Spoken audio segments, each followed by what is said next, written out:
At the family gathering, Mom said, "She doesn't belong at this table." Her voice sliced through the laughter like broken glass. Forks clattered against plates, conversation froze midair, and every eye at that long mahogany dining table swung toward me.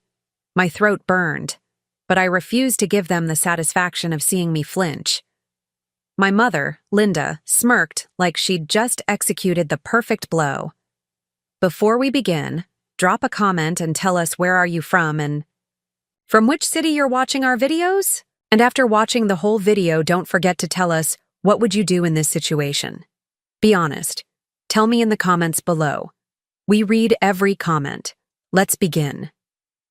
My sister Haley hid her grin behind a champagne glass, and my father shifted uncomfortably but said nothing, like always. I gripped the edge of the chair so tightly my knuckles went white. "Then maybe I shouldn't be here," I said evenly, forcing my voice not to crack. I pushed my chair back slowly, the scrape echoing in the room, heavier than thunder. No one stopped me. Not one person said a word. The silence was louder than any insult. I walked out. Each step felt like it weighed 100 pounds, but I kept my head high. Behind me, the dining room erupted again with laughter, whispers, and clinking glasses, as if my existence could be erased in seconds. But what they didn't notice was the one person who didn't laugh. My grandfather, Henry Donovan, his sharp, blue eyes following me as I disappeared down the hallway. He was the oldest at that table but carried himself like a man still in command of every room he entered. 5 minutes later, I heard the shuffle of his cane behind me on the stone path. Outside. "Emily." His voice was low but steady. "Don't let them see you cry." I turned, biting my lip, but the tears betrayed me anyway. "Grandpa, she humiliated me in front of everyone. My own mother." He stepped closer, putting a hand on my shoulder, his grip surprisingly firm. "Do you think I don't know what she's doing? Do you think I haven't watched the way she and your sister have tried to push you out?" I froze. "You noticed?" His jaw tightened. "I notice everything. And tonight, they've made a mistake they won't come back from." His eyes glinted with something dark, something dangerous. "Now wipe your face. Let me handle this." Before I could respond, he turned and walked back into the dining room alone. The door shut behind him with a final thud, leaving me trembling. On the porch. The next sound I heard wasn't laughter. It was silence. Thick, suffocating, stunned silence. And when I dared to peek back through the window, every single face at that table had fallen pale, eyes wide, as my grandfather stood at the head of the table saying words I couldn't hear. But whatever he said, it changed everything. The silence inside that dining room was almost suffocating, the kind that presses against your chest until it's hard to breathe. And even though I was outside on the porch, I felt it through the walls, the weight of a truth dropped like a stone into a calm lake, sending ripples across every smug face that just moments ago had been laughing at me. My grandfather, Henry, stood at the head of the table with his cane pressed against the floor, his voice steady but sharp as steel, cutting through the still air. "Shame on all of you," he began, his eyes sweeping across the table, pinning each of them where they sat, and no one dared to move. My mother's smirk faltered, my sister's champagne glass trembled slightly in her hand, and my father shifted uncomfortably, caught between the loyalty he had never given me and the power of his father's words. "Do you even understand what you've just done? You humiliated my granddaughter in front of this family, and for what? To stroke your own egos? To pretend she is less than you?" His cane slammed once against the wood floor, the sound reverberating, making even the youngest cousins jump. "Let me tell you something none of you seem to know, or perhaps you conveniently forgot. Emily is the only one in this family who stood by me when I was in the hospital last year. She was the one who sat with me through nights when my heart refused to settle, when my breathing turned shallow, when I thought I would close my eyes for the last time. Not Linda. Not Haley. Not any of you who call yourselves family. It was Emily who stayed. His voice cracked slightly, but his anger only burned brighter, his hands trembling with force as he pointed directly at my mother. You think you have the right to say she doesn't belong at this table? Let me make something clear. Without her, this table wouldn't even exist, because she's the only one who cared enough to be here when it mattered. I watched from the window, my chest tightening, tears streaming unchecked as his words fell like hammer blows, each one shattering the false pride and poisoned laughter that had filled that room only minutes before. My mother tried to speak, stuttering, "Dad, you don't understand."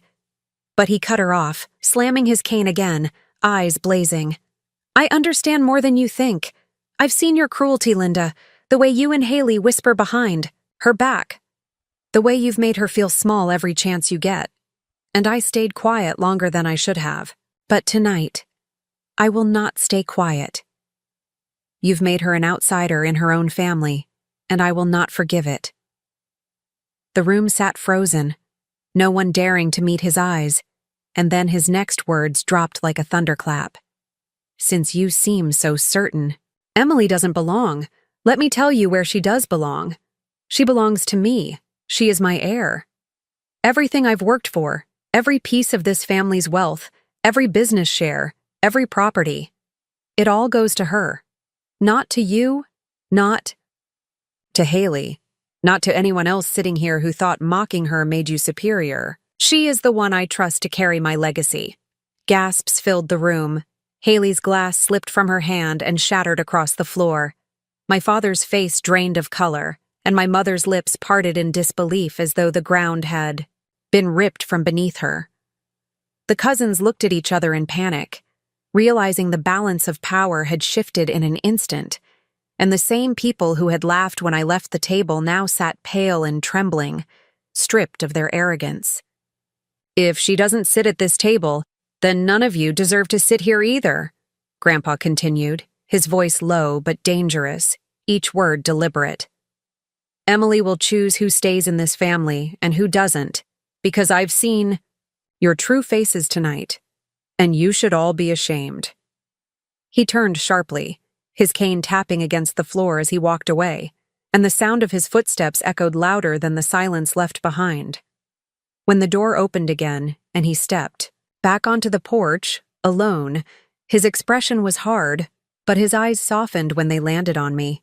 "It's done," he said simply, his hand brushing my shoulder in a rare show of tenderness. "Let them sit in their own shame." I swallowed, unable to find words, my heart pounding so hard I thought it might break through my ribs. Inside, the family that had once laughed at me now sat in stunned silence, their faces drained of smugness, their pride shattered, each of them realizing they had underestimated me. And worse, underestimated the man who had just placed everything in my hands. For the first time in my life, I wasn't the girl they whispered about behind my back, the outsider sitting quietly at the corner of the table. I was the one they feared, the one they'd have to answer to. And the satisfaction that rolled through me as I heard the faint murmur of panic rising from behind the closed doors was unlike anything I had ever felt before. The moment my grandfather's words sank in, the atmosphere inside that dining room fractured into chaos cloaked in silence, the kind of silence where everyone's mind screamed louder than their voices dared to. I could see through the window, the way Haley's face turned red with fury, her fists tightening around her napkin until it shredded, my mother frozen like she'd just been struck, my father staring blankly at the table as though the wood grain might swallow him whole, and my cousins exchanging nervous glances like they were suddenly calculating which side of this war they should stand on. Grandpa had declared me heir, the one they all thought didn't belong, the girl they had mocked, dismissed, and belittled at every chance. And now the ground beneath their perfect little hierarchy had crumbled, and I knew their smiles would turn to knives the moment they thought they could use them. I slipped further into the shadows of the porch as the whispers finally erupted. Haley's voice cut through, shrill and venomous. "This is ridiculous. She's done nothing. She doesn't deserve it. I'm the one who's been here. I'm the one who's earned it. My mother, her pride wounded, added, Dad, you can't just hand everything over to her because of some pity. She's weak. She's irresponsible. But Grandpa's cane slammed down again, silencing them even from where I stood outside.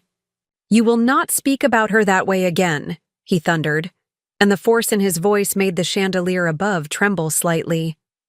You speak of what she deserves? She deserves everything because she showed loyalty when none of you did. She stood beside me when I had nothing to offer her but fading breaths, while you were too busy drinking champagne and attending parties. Haley shoved her chair back violently, the leg scraping so hard it screeched, her eyes wild with desperation. This isn't fair. She's stealing what's mine. And for the first time in my life, I saw fear in her face. Not superiority, fear that everything she had built her shallow pride on was slipping away in seconds. My father finally spoke, his voice low but bitter. Emily doesn't know the first thing about responsibility. She'll ruin everything. And Grandpa's gaze hardened as he looked at him. Maybe she will stumble, but she will not ruin this family the way your silence has. You were supposed to protect her, and you failed. You all failed. The shame in his tone cut sharper than any knife, and I felt tears well in my eyes again. Not from sadness this time, but from a vindication I had never thought I would taste. The room shifted into arguments, whispers, the clink of trembling silverware, but beneath it all was the undeniable truth. The power had moved into my hands, and they knew it. That's when the begging started. My aunt leaned forward, her tone sweet but desperate. Emily's young, Henry. She doesn't understand how ruthless the world can be. Maybe we can guide her. Maybe Haley can help her. They can share the responsibility. But Grandpa cut her off coldly. You mean steal it from her the way you've stolen her dignity? No. This family will answer to Emily now. The panic that followed was palpable, the greedy shine in their eyes replaced with desperation, like people trapped in a burning building realizing the only exit door was in my hands. My mother finally stood, trying to gather some control, smoothing her dress and forcing her voice calm. Fine, she said tightly. If this is the decision, then we'll just have to accept it. But Emily should be reminded of what we've done for her, the roof we gave her, the years we raised her. Her words were a knife disguised as honey, and I could almost laugh at the hypocrisy. Grandpa leaned on his cane, his voice steady but merciless. What you gave her was not love. It was duty twisted into cruelty, and I will not let you use it against her now. My mother's face fell, the color draining, and Haley burst into tears. The kind of theatrical crying that once fooled everyone in the room, but now only filled the space with discomfort. Through the glass, I could see cousins whispering to each other, some already glancing toward the door as if they wanted to escape the storm that had broken the family apart. And me? I stood frozen on the porch, my breath coming fast, my heart pounding like a drum in my chest, realizing for the first time that I wasn't powerless anymore, realizing that the people who had treated me like a shadow were now watching the light swing directly onto me. And yet, in that moment of twisted triumph, I understood something deeper. This wasn't just about inheritance, property, or wealth. It was about identity, belonging, dignity, everything they had tried to strip from me. And now, with my grandfather's declaration echoing in the air, they had no choice but to see me, to fear me, and to prepare for a future where the girl they shoved to the edge of the table was the only one with a seat that mattered. My hands trembled as I stood on that porch, the night air cool against my skin, but something inside me had shifted. Something that had been buried for years under the weight of my family's cruelty was finally clawing its way to the surface, and when I heard my mother's strained voice, and Haley's broken sobs leaking through the door, I realized it was time to stop hiding. I pushed the door open slowly, and the sound of it creaking silenced the room faster than any shout could have, every head snapping toward me as if I were no longer the invisible daughter they dismissed, but a figure they could no longer ignore. My mother's lips parted, her face a blend of fear and anger, but no words came out, and Haley's tear-streaked cheeks burned as she glared at me like I was the villain who had stolen her crown. My father shifted in his seat, avoiding my eyes, while my cousins stared wide-eyed as if they were witnessing something they had never thought possible. Grandpa didn't turn to look at me. He didn't need to. His presence behind me was enough. His declaration still vibrating in the air like thunder, and I felt it steady me, push me forward. I walked slowly, each step echoing in the silence, and when I reached the table, I didn't sit in the empty chair I had left earlier. I stood tall at the head beside my grandfather, my voice calm, but cutting. "You wanted me gone," I said, my eyes sweeping across them. "And for years you've succeeded in making me feel like an outsider, like I didn't matter, like my silence was proof you could walk all over me. But look at you now. Look at the faces you wear when you realize I'm the one holding the power you thought was yours." My mother clenched her fists, her nails digging into her palms, and whispered harshly, "You're just a child compared. To us, you don't know how this family works." But her voice cracked under the weight of her fear, and I leaned forward slightly, meeting her gaze with a strength I didn't know I had. "No, Mom," I said firmly. "I know exactly how this family works. It feeds on humiliation. It feeds on tearing down the ones who don't play by your rules, and you've mistaken my silence for weakness. That ends tonight." Haley slammed, her hand on the table, her tears morphing into rage.